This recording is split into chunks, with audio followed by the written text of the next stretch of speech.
Noem spent the last 2 days on the Hill insisting to members of Congress she did not have anything to do with the contract personally, and anyway, it had the president's blessing. The president approved ahead of time you spending $220 million running TV ads across the country in which you are featured prominently. Yes, sir. We went through the legal processes, did it correctly. Did the president know you were going to do this? Yes. Did the president know you were going to do this? Yes. That may have been the thing. That was her stepping on the landmine. It appears, at least. That's the story. This morning, Reuters got Trump on the phone, and he told them, quote, "I never knew anything about it." Reuters went on to say shortly after the president commented them, he posted to Truth Social that Noem would be replaced, apparently suggesting he had approved her wildly corrupt, self-glorifying propaganda campaign. Well, that was it. That was a bridge too far. Who's telling the truth? Who knows? Donald Trump, Kristi Noem. Still, what is clear is Trump pays attention to the news and public opinion, and both were bad for Noem. As one White House official made quite clear to Fox News reporter Peter Doocy in a text today. What I am about to read is both spicy and not subtle. The text reads as follows. It was time. Replacing Kristi was based on the culmination of her many unfortunate leadership mishaps, including the fallout in Minnesota, the $200 million ad campaign, the allegations of infidelity, the mismanagement of her staff, and her constant feuding with the heads of other agencies, including CBP and ICE. Kristi's drama sadly overshadowed and distracted from the administration's extremely popular immigration agenda, which will continue full force. Now, of course, we have not independently confirmed that reporting from Doocy, son of Doocy, but it is useful here because it is all spin. The White House knows they had a problem. That's a testament to, first of all, really good accountability reporting. I mean, investigative pieces in ProPublica and Wall Street Journal, as well as local and independent outlets. I mean, local papers did an incredible job in Los Angeles and Chicago and Minnesota, across the country, tracking DHS, documenting its activities. And combined with that, thanks to public outcry and organizing and protests and dissent from ordinary Americans against those activities. I mean, think about this, right? Remember when they sent all those people to the gulag in El Salvador? Hundreds of illegally disappeared men. They got released from that CICAT camp in Salvador, even though Kristi Noem said they'd never be released. And then they deployed to Los Angeles and Chicago, and DHS had to roll back its operations in both those places. It had to admit defeat in Minneapolis, greatly reduce its surge there, although there are still many, many more agents than Tom Homan said there would be. We have our eyes on that. But they lost a bunch. And now the person who oversaw those losses, well, she's gotten just a little bit of a comeuppance. Maryland Congressman Jamie Raskin serves as the ranking member on the Judiciary Committee, where he led yesterday's grilling of Kristi Noem, and he joins me now. First, Congressman, your reaction to the news.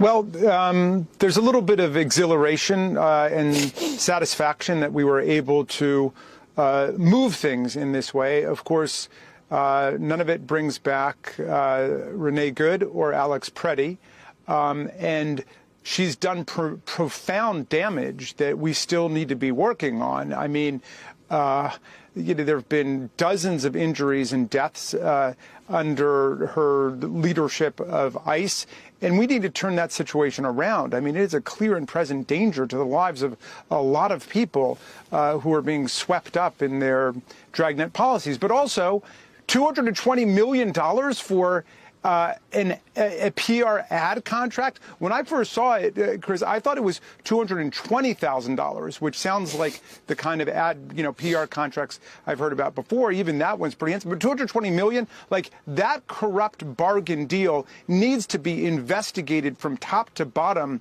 as my colleague Joe Neguse was saying yesterday in questioning. We need to investigate the entire thing, and the taxpayers have got to get their money back. But it is riddled with corruption over there. And then, I raised the question yesterday of dozens of cases where federal judges have castigated the Department of Homeland Security for lying in affidavits and testimony before the court. All of that has got to end. All of that's got to stop. I mean, if you just trade one corrupt mega clone for another, that's not progress. But if Senator Mullen can come in and actually begin by saying, no, these two victims of ICE killings were not domestic terrorists, and that will never happen again. Okay, that will be some progress, and we'd like to see it.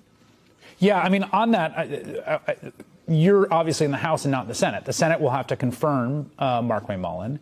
And, you know, it's generally the rule, as I'm sure you would agree, and as I've observed over my journalistic career, that fellow senators get pretty wide berth in that body. They're all part of the club. But it does seem to me, if you're sort of speaking to your colleagues over in the Senate who are going to confirm him, all the things you said, this does seem like a bigger opportunity now for actual congressional oversight, just even in the confirmation hearings, which is all of the things you've said should be precisely at issue before anyone's just going to say, yeah, go get him, Markwayne.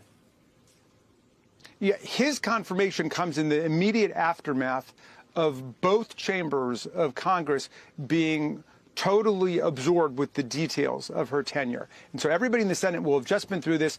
His confirmation hearing should be essentially a continuation of Secretary Noem's questioning, and he should talk about what he's going to do to make a radical break from what has taken place before and to disavow and recant so many of the things she just said. In terms of getting to the bottom of all this, you mentioned Joe Neguse. This is ProPublica, which again has done great accountability reporting on this, that she misled Congress about her top aide's role in DHS contracts. I mean, she said Lewandowski had nothing to do with it, and then they're able to produce a contract that Lewandowski signed. He's the signature on the contract, her special government employee friend with benefits. So it seems to me that while there has been a lot of reporting, and clearly there's some whistleblowers in DHS, I'm not convinced, and I wonder if you are, that we know the full scope of precisely what went on in DHS for 14 months, precisely who got which contracts under which conditions, and whether there's anything else that hasn't been reported that we should probably know about. That's absolutely right. And there's tremendous interest in what Lewandowski's role was and how much he participated in decisions about federal government contracts, including that $220 million ad-buy contract.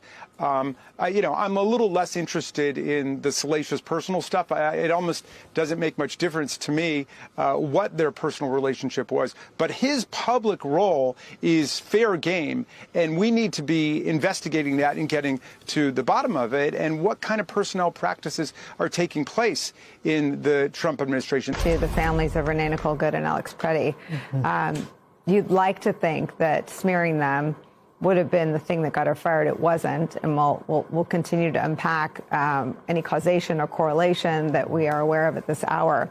But her legacy will always include those killings in Minneapolis. And the way that she described them very quickly, without a lot of time to digest what went on. We watching that now is surreal. To listen to her describe what happened on Portland Avenue when Renee Good was killed, that they got stuck in the snow, they didn't, that they were firing defensively, they weren't. Now, this will go through the courts and it will all be adjudicated, but people know what they saw through a multitude of videos that were released. Whoever is replacing Kristi Noem, if it is Markwayne Mullin, if he winds up being approved by the Senate, they're inheriting a royal mess. I mean, this is a department that is struggling with morale problems. We know that from some of the things that have been leaked from people inside both ICE and CPB. Infrastructure problems, financial problems. The Inspector General just released letters to Congress earlier this week saying, outlining the problems inside the department. The homeland does need to be defended. It is important that, DHS does play an important role, but what happened to this agency in such a short period of time? There's a real problem with credibility, and it's going to be difficult for, I think, for Markwayne Mullin to be the person who brings back that credibility, especially when we were just listening to him yesterday, having a hard time describing why we're in Iran. He is so loyal to Donald Trump. That's right. Really That's right. Forget, things happen so fast. We forget that just happened yesterday. What they really need is someone who will be able to come back and restore some credibility to the organization, to be able to remember what the Department of Homeland Security actually is supposed to be doing and start rebuilding that department from the ground up. Vaughn Hilliard, I won't ask you to get to the bottom of what the last straw was or why it happened, but just take me through all the things that that might have piqued Trump's interest in her poor performance. I mean, chief among them, his cratering poll numbers on the question of immigration once his strong suit. Right, and I think that is an embodiment of the struggle for anybody serving in Trump 2.0 cabinet, that Kristi Noem effectively tried to carry out his goals and the agenda of a mass deportation effort, but she struggled to do what was legally within the bounds of her abilities to do so. I don't think that you're looking at somebody that was not an avid spokeswoman for the Department of Homeland Security. She made those ads to promote the work of those deportation operations in their immigration restriction efforts. But instead, what you had was somebody who was limited by the bounds of judges, somebody who did not make Donald Trump happy because of the bounds, that there was not a greater mass deportation effort carried out, and one that oftentimes had bad imagery associated with it, children running from school in New Jersey, the killing. This discussion should not be taken as a defense of Kristi Noem. Many critics remain strongly opposed to her actions and decisions. However, the argument being made is that her removal from office and may not actually solve the deeper problems inside the administration. If she were replaced by someone such as Mark Van Mullen, the next official could face the same challenges and criticisms. In that case, the situation may reveal that the issue is not limited to one individual part, but is part of a broader pattern within the administration. Critics argue that Noem's performance was poor, but they also claim she was not uniquely ineffective compared with other figures in the administration. Officials such as Paddy Hexet, Pam Bondi, and Kash Patel are often mentioned in similar debates about leadership and competence.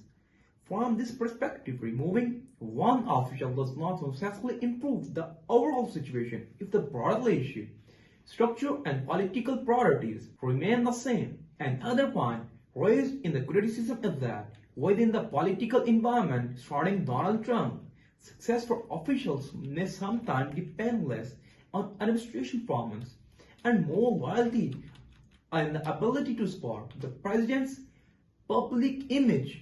When that dynamic exists, it can create tension for anyone in a leadership role.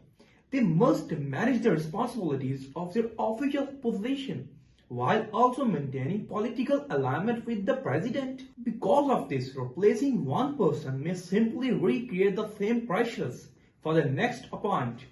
If the new official struggles with the same issues, some observers believe that Noem might eventually argue that her firing did not address the underlying problems. In that scenario, comparisons between her performance and that of her successor could become part of the ongoing political debate.